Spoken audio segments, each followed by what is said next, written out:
Hello there, and welcome to PCOS Conversations with Julie and Laura. I am Julie Duffy Dillon. I'm a non-diet dietitian that helps people with PCOS, and I'm in Greensboro, North Carolina. And I'm here with Laura.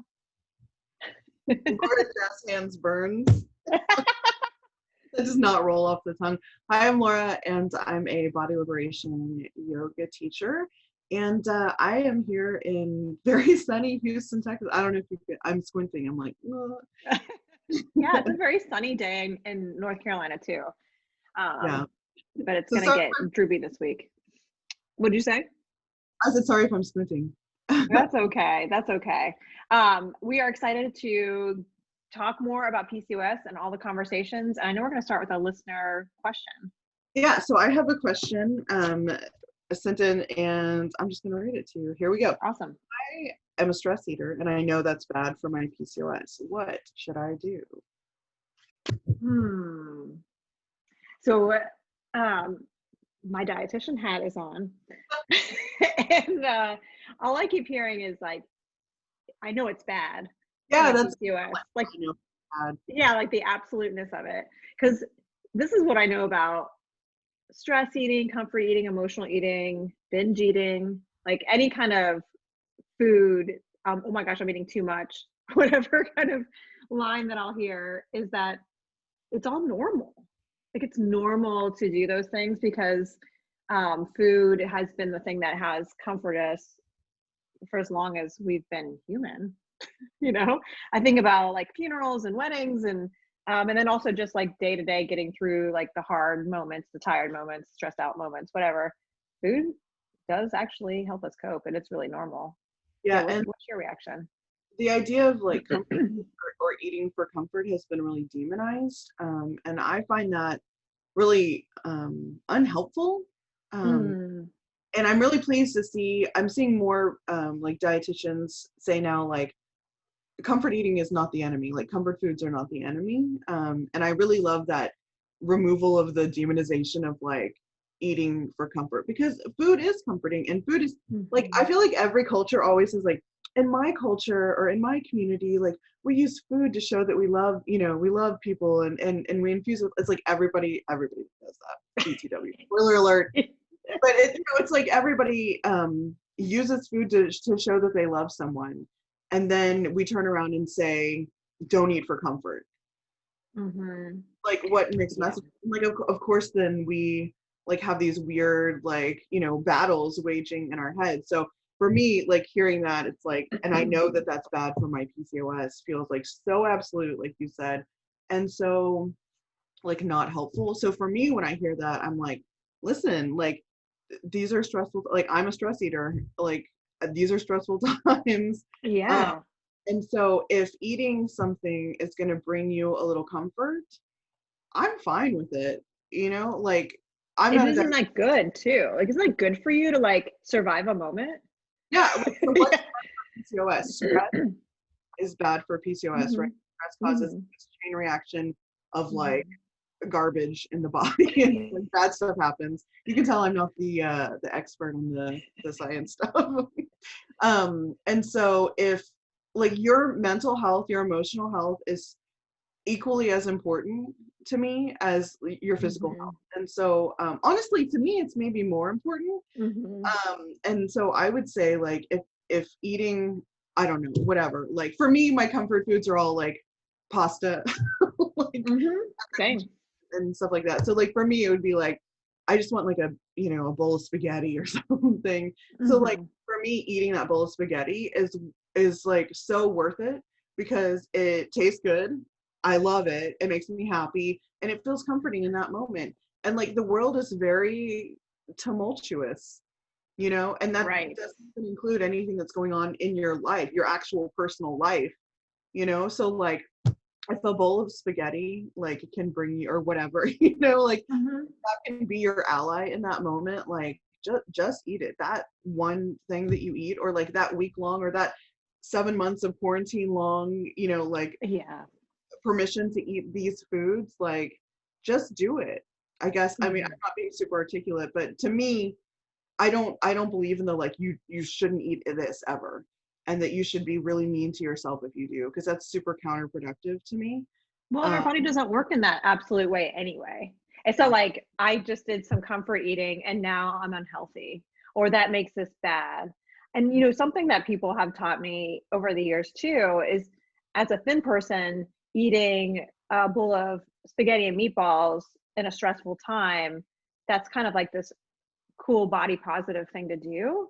But then when a fat person, and a fat person with a chronic illness like PCOS, like, oh shit, like how dare you? And how dare you is right. yeah, and so it's like, for that Very. person who sent that in, and then anybody could relate to it, like it's going to feel like morally wrong. And that what we're trying to say is like no, it's not morally wrong. Like this is coping, and that's a really good thing. Yeah, I think that there's just been such a heavy, strong message of like comfort eating is bad for so long. We're still like, you know, digging out from underneath all of that. But yeah, you really hit the nail on the head. If a thin person did it, it's like, yeah, you, good job, way to practice self-care. When a fat person does it, and I don't know if this person is fat, but like, you know, a lot of fat people hear that and they're like, yeah, that doesn't apply to me. But like, I'm here to tell you it applies to you. Like, it does. Eat the cookies, the spaghetti, whatever, like you're gonna be fine. It's fine. It's fine. It doesn't make you a bad person. It doesn't mean that you've like ruined your body. It doesn't mean that you've made your PCOS work. Like, it's fine. Like, yeah, I don't know what else to say except for it's fine. Yeah, it's not that you ruined everything. And I think having that space of like not absolutely thinking I ruined everything, yeah, that's what's going to be harmful in the end. Yeah. Anyway, we could go on for a long time with that one. Sorry, this is like supposed to be a short answer. I could do a whole episode on talking. I think we're activated.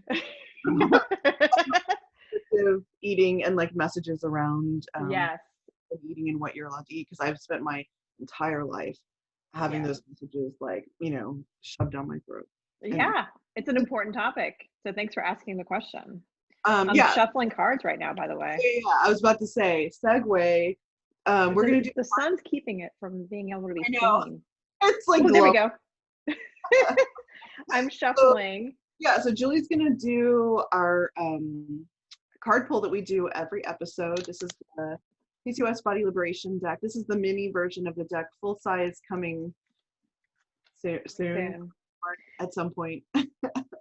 So as I'm shuffling this smaller deck, it reminds me of playing euchre. I don't know if you ever played euchre.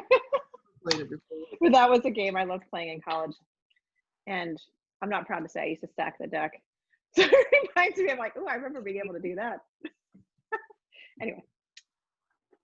All right. So what I have, your PCOS tools: embodiment, self-care, and food peace. Perfect. Yeah. I think every card is perfect though. Every time I pull a card, I'm like, oh, this is the perfect card. I love this card. Well, of course we made these cards. I know. And then I was like, well, I made this, so of course it's like. But well, I think it also, I'm sorry, go ahead. It actually is kind of perfect for right now. Well, and I think also just like what we were just talking about. Yeah, that's yeah. So why don't you start? What's your reaction with this? Embodiment, self-care, and food peace. I mean, is there a better trifecta? There might be. I don't know, but like that's fucking.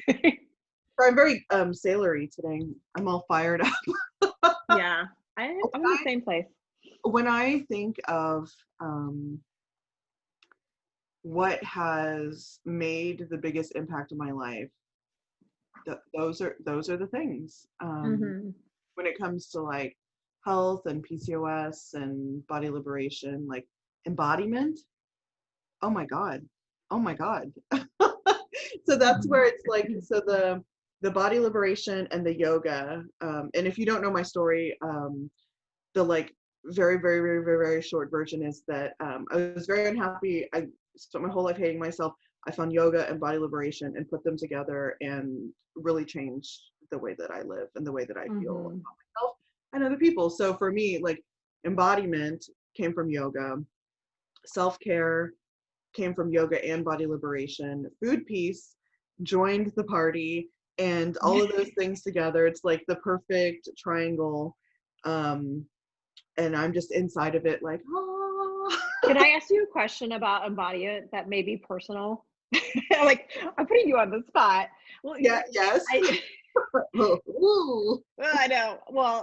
The reason why I say that is because when I talk to people about their recovery and moving away from diets with PCOS, and specifically the food piece part, being in the body, I talk a lot about with people because I think people with PCOS, their body is giving them information, but so many people that I talk to don't don't feel safe in their body. They don't want to go in their body. And so I don't know if you could speak on that part. Yeah, and it can actually be a trigger for them to be in Yeah. their body. Yeah, I get it. I get that. So that has been and is sometimes true for me, that sometimes that practice of embodiment and much less now. In the beginning, this was bigger or more of an issue for me, but even sometimes now this happens where I'm trying to be present, I'm trying to be in my body, and the thoughts and sensations, the trauma stored in my body is like so much. It's like overwhelming and it doesn't feel safe. Mm-hmm.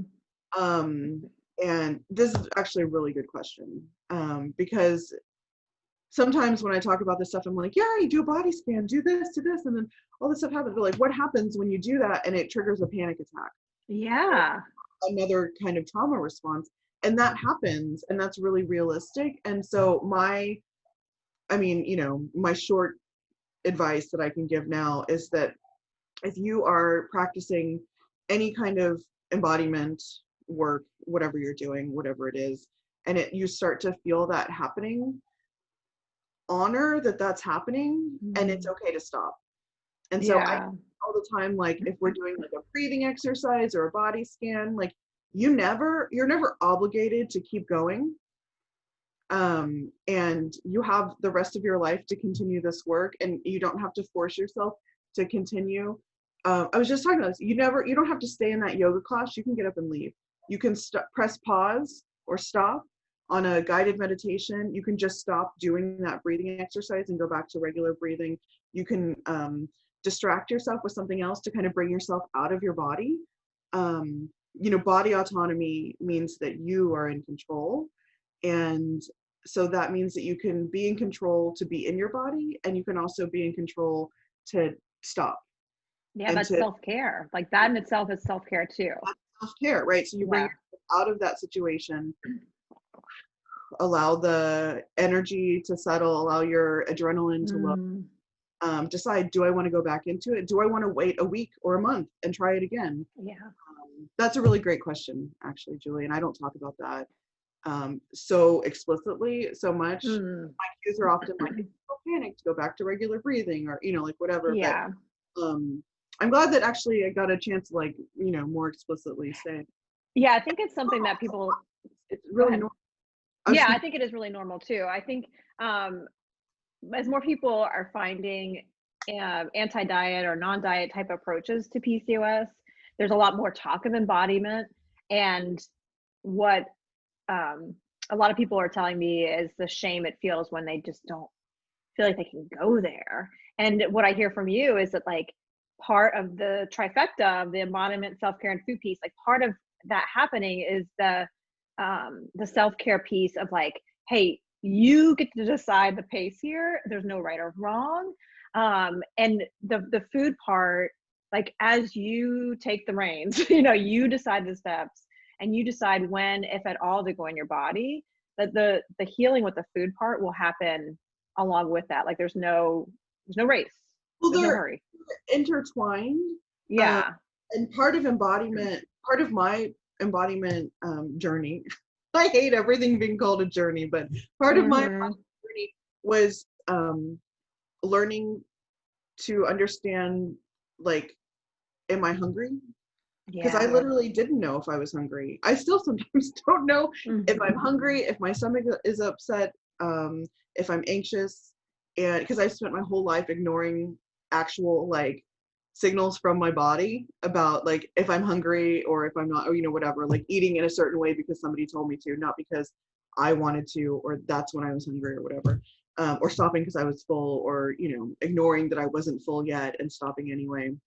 But they're all part of each other. And so I also want to say that the process of feeling that trauma response or feeling unsafe in your body, that part of the embodiment practice is teaching you something, because you just learned that came up for you when you started paying attention to your belly or to your hips or whatever, like there's always something to be learned, and that information should really be honored and celebrated. And it may not feel like something to celebrate, but like, oh God, I'm gonna cry. If you have spent a really long time not being in your body, to suddenly feel that any response, even if it's like an unpleasant response, like that's something that you didn't feel before. And like that's really cool. It's really cool, like in itself, like knowing that this is a moment where I can't be in my body is in itself like embodiment. Like, oh, well, thank you for letting me explore that and digging in there a little bit. I appreciate it. And I know we got to go to the next part, but that's a really important trifecta. So I hope we get to go explore that another time. Yes. I forgot that we have to actually pick our topic. Yes, we do need to pick our topic. Okay, so now's when we pick our topic, and I have the box, the best box in the world, and it's full of topics that we put in here, and I don't remember what's in here anymore because me neither. Who knows? It's been a while, so this is like extra fun now because I'm like, I don't know. You can see it's full of crumpled up Post-it notes. All right, what's it gonna be? I can hear the little crinkling. ASMR. Yeah. Oh God. Going to the doctor. Oh, well, that kind of coincides with all this because going to the doctor is a really convenient time to not be in your, like, to disengage, to protect yourself, and I don't know, it's the first thing I thought of is like, and how that probably has led to so much of the trauma of not feeling safe in one's body. Like that's one layer for a lot of people with PCOS. Yeah. What do you have to say about it? Oh my God, a lot. I feel like I'll give you a moment to like funnel it all in. Yeah, I don't know for a moment. So I am thinking a lot of things. I'm thinking about my personal experience with going or not going, shall I say, to the doctor, with all the feelings surrounding that coming from myself and coming from other people. I'm thinking of all the people who've ever told me that they haven't been to the doctor in X amount of time because of medical fat phobia. I'm thinking of the experience at the doctor, about how to advocate for yourself, about the things that can happen that are bad, about finding a doctor that you feel comfortable with, or like settling, about being refused to see a doctor because of your BMI. Oh my God. Where do I start? What do I talk about? I don't know. It's a lot. And I think it's something that, again, I'm glad we're having these conversations and we pushed record because it's something that I don't know if especially people who are healthcare providers or just providers in general for people with PCOS appreciate how much energy and also harm that occurs in these interactions, and how people carry that with them, and then it provokes people to want to protect themselves to avoid the trauma, and so not seeking out any medical care. And that in itself, like as a healthcare provider, like that's connected to so much disease, just not getting healthcare. So like if you want to be a better healthcare provider, like stop being an asshole about stuff. Yeah. I think let's start there. I think a lot of people don't realize, and I'm going to talk about fat folks, but it's not just fat folks that that don't talk to. But that's what I'm going to talk about because that's the knowledge that I have personally. but let me just say, there are a lot of reasons that all kinds of people choose not to go to the doctor. For whatever reason, they don't feel safe. And so don't think that it's just fat people is what I want. Yeah, thank you for saying that. And especially if you're fat and have other like intersecting marginalizing characteristics, right? It just gets worse and worse and worse, and like heavier the burden of trying to go to the doctor and access care. But if you don't know, you viewer, dear reader, a lot of people don't go to the doctor, and it's not because they don't care about themselves or they don't care about their health or they don't worry about their health, but it's because they don't feel like it's safe for them to go. And they've made the decision that trying to access care is not worth the trauma of accessing the care. And I have talked extensively about this in many different settings, and I've gotten a lot of different responses. So I will say, if you hear that and your first instinct is to like, but they just should go and just deal with it, and like it can't, I would really ask you to like not do that and just be open to hearing somebody else's experience. I get said to me a lot in response when I talk about like my experience with not going to the doctor for a very long time, like, you should have just gone, like your health is more important than anything and blah blah blah. And my response to that is, my mental health in most circumstances to me is more important than my physical health, because like if my mental health is in a good place, then I can handle like physical health problems and challenges. If my mental health is not okay, if it's like really bad, if I'm constantly being traumatized or whatever, having these experiences, there's no way I'm going to be able to get my physical health in any like good way. Like it's just not going to happen. And I've lived through this. And I know I sound like very intense right now, but it's just like, as somebody who has dealt with this, like we fat people are not believed, first of all, by the medical professionals that we're trying to seek, and then by like other people that we try to share it with. And like, that's so harmful. Like, just believe people when they tell you that the reason they're not accessing care is because it's not safe for them to do so. That being said, just a little about my personal situation. I didn't go to the doctor for, I don't know, 15 years, something like that. I went, it's not completely true. I went once to the dentist because I had to, and I went like once or twice to like one of those walk-in clinics or whatever, because I had like a, I don't know, chest cold or whatever, and I needed some medicine. But I didn't go to like a primary care doctor. I didn't go to a gynecologist. I didn't go to any, you know, like of those doctors that they would tell you to go to on a regular basis for like stuff. And that's because I had such a traumatic experience every single time I tried to go to the doctor, that at every point, from making the appointment to not being able to sit down because they didn't have accessible seating, to not having gowns that fit, to having medical assistants that were rude and body shaming and fat shaming, to doctors that didn't listen, that told me that I was lying to them when they asked me about exercise and food, who wouldn't take my blood pressure at the end when it had lowered once I had kind of been there a while, and so only took the reading at the beginning when it was high because I was really anxious to be there, like, and on and on and on. So I just didn't go. And I knew that I should go to the doctor, right? You're supposed to go to the doctor. It's good, you know, at least like get your regular checkups. But to me, the self-care in that moment was the self-preservation of not putting myself in those situations, because I knew that it was more harm than good that was going to come from that. You know, if I like my arm. That's so insightful of you, because I think so many people tell me that they realize they're not going because they're so afraid or they're feeling so much shame. But then there's also this like shame back of like, why can't I just go? Why can't I just go? No, listen, I did, and I still do. It's still really hard for me to make a doctor's appointment. Like right now, I'm looking for multiple doctors for various things, and it's really hard to like make myself do the research, to call, to try to get an appointment, to ask questions. Like at every point, I'm fighting my like instinct, which is telling me, don't do it. Just don't. Just put it off. Just do it, because it's like so.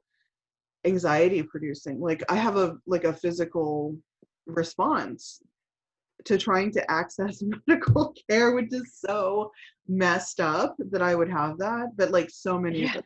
Like your cortisol and your C-reactive protein, those inflammatory markers are probably going up, your blood Yeah, pressure going up. Yeah. I really have to do like a breathing exercise Wow. to like keep myself calm to make Hmm. a phone call to try to make an appointment or to ask Yeah. or whatever to get a follow-up. Yeah, Oh, and I think that's so important to name because people that I've talked to have felt so much shame that they didn't ever go or they avoided it for so long. And the way I'm hearing it is like, wow, it's like you were protecting yourself from further trauma. Like that's an important skill to have. And that's also not on the patients or the clients to change. That's on like the medical care system to be more accessible. yes. So Not being so that's that's our dream, right? Can we have a magic wand moment? that's the dream is, Change that. and that's the thing is people they turn it on you. So I was also not open about the fact that I didn't go to the doctor. I didn't tell Hmm. that because the few times that people did find out, like it came up or I decided to, it was always like, you should just go. Like, I get what you're saying, but like, you just need to make yourself go, blah, blah, blah. And I've had a lot of shame about that with PCOS because Hmm. I didn't go to the gynecologist for so long. And I was like, well, I think maybe I have PCOS. And I just kept not going, not going, not going. And I felt so much shame that I wasn't going. And even like after I made my appointment and I went and I, got diagnosed, she's like, yeah, I think you have PCOS too. My gynecologist was like, why haven't you come before, blah, blah, blah, and all this stuff. Mm. Oh, don't do this to me. I know I led with this information so that you would know that I know that I should have come. And it was still like just like this pile on. And like she did that. And I feel like the world does that also. And it Yes. doesn't help. And so that's why when I took your course, that's how I found Julie, for those who don't know. I found her course and I took it. And one of the first things that go through in the course is that like, you're not to blame. You didn't Hmm. cause this. And like, I think I've told you so many times, I'm just like that statement. I'm like gonna cry again. That statement in itself is like such a needed and healing statement. Like Hmm. my lack of, and I'm gonna call it a lack of access, because even though it was Yeah. there, like it's a lack of access when I feel like I can't safely access it. So my lack of access to like quality, compassionate healthcare is like not my fault. No. And No. so, but it's like the stuff that like it gets like said to us so much, it's like, it gets like pushed into us, it's like ingrained in our bodies. And so that message of like, you didn't cause this, you're not to blame for this, like I can't hear it enough. For the rest of my life I'm gonna need to hear that to like, Yeah. keep that in my So head. listener, they need to know, listener, you didn't cause your PCOS, or you're not to blame. Is that how he said it? You're not to blame You didn't cause for it, I'm not to that. blame. Yeah. Oh, that's Man.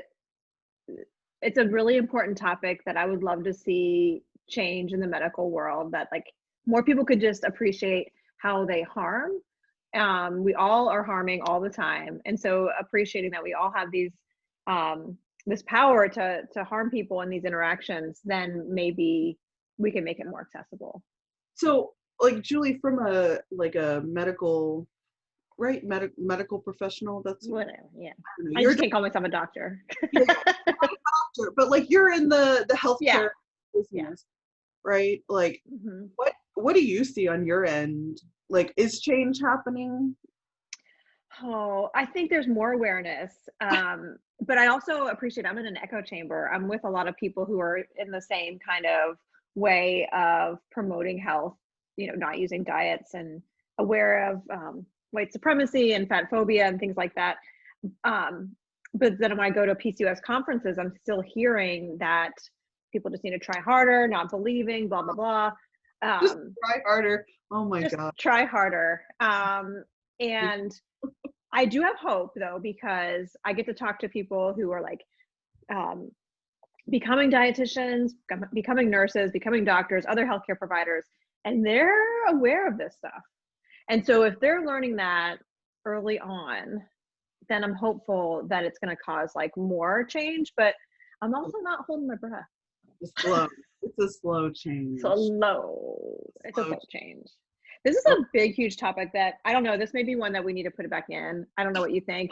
We have to move on because we're out of time, but like, this is a big one. And I'm wondering what the viewers are thinking or what their reactions are. Put it below for sure, what your experiences are. And with going to the doctor, if you can relate to what Laura's saying, or maybe you are a healthcare provider, you know, something that you could do differently and better to make your care more accessible. Yes, all of those things. Oh, yeah, I put it back in the box. I feel like we're doing this every time, though, putting it back in the box. These topics are all too big for our short. We're trying to keep these short because we know not everyone wants to listen to super long things. But okay, so comment below all the things Julie just said, or whatever, literally anything that you want to comment. Let us know, what are you thinking? Like, what thoughts have come up today with any of the topics that we talked about? Because we talked about stress eating or comfort eating. We talked about embodiment and self-care and that stuff with the card pull. And we talked about going to the doctor. It's a lot. We're jam-packed. That's a lot. Yeah. I'm going to need a nap after this. Any thoughts that you have, let us know. Comment below and like this video if you liked it. It helps us with our little baby channel that we're just getting started. And you can come find us over on Instagram. We're at PCOS Body Liberation, and our website is the same name, PCOSBodyLiberation.com. So you can, yeah, and it's in the description box also. And we're gonna cheers. Are you ready to cheers? The body liberation, shall we? Ching. There you go. Clink. Oh goodness. Well, it was good to see you, Laura, and see y'all next time. Bye.